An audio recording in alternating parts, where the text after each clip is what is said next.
I chose to do my project on deforestation of Southeast Asia.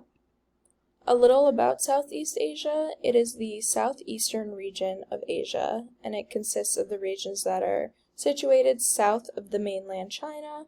It has a population of more than 675 million people.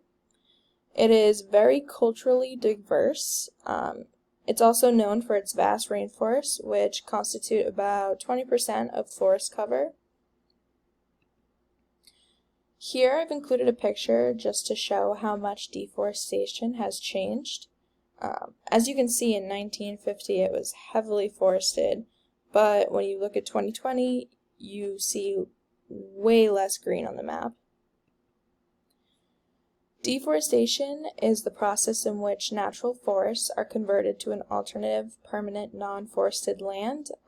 This can be used for agriculture, grazing, or urban development purposes. Southeast Asia also has the highest rate of deforestation of any major tropical region. It loses about 1.2% of forests annually. It's also projected that the region has already lost more than 50% of its original forest cover.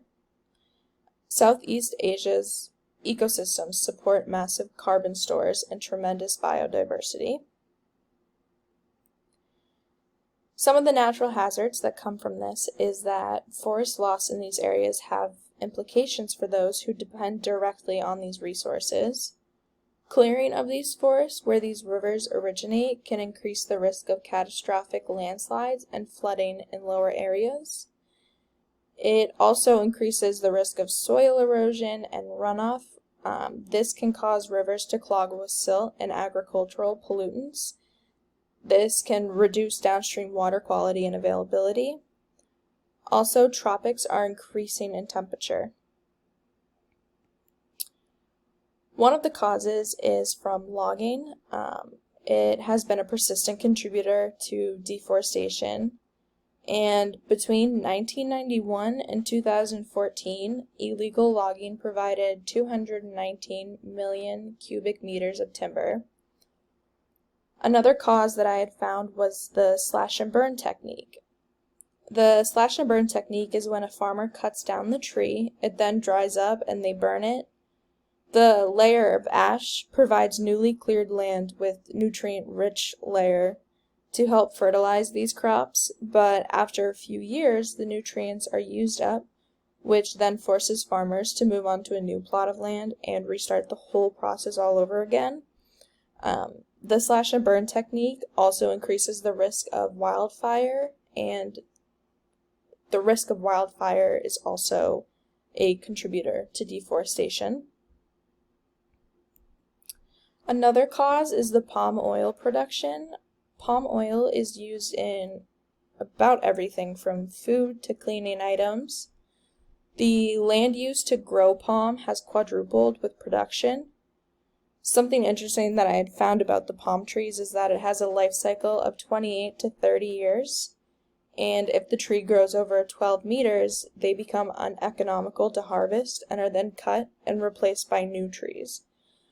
It's estimated that about 300 football fields are cleared globally every hour to make more room for palm trees. Not only is the environment at risk, but so is wildlife. With the growing loss of their forest habitats, the orangutan, the rhino, and the tiger are becoming critically endangered species. There are fewer than 400 tigers remaining. It's reduced, so with the slash and burn method, it's reduced the availability of fruit, which causes the orangutan to eat tree bark, which is also declining due to logging and scale farming. And smoke from these wildfires that happen, it also weakens and kills the orangutan because it weakens their immune system. Here pictured are the tiger, the orangutan, and the rhino. Deforestation has its effects on humans. So when these forest habitats are declining, animals and insects try to seek shelter in other populations. that tends to be human populations, and this can cause contact between humans and wildlife. Not only are animals dangerous to us at times, but these animals can also spread diseases to us.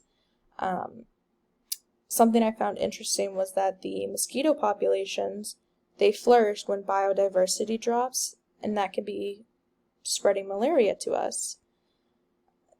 People rely on forests for food, water, and or jobs, and with the deforestation, there's a food insecurity.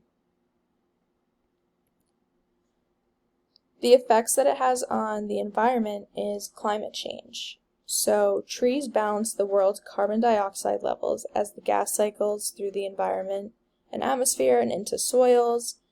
So clearing of these trees releases their stored CO2 back into the atmosphere.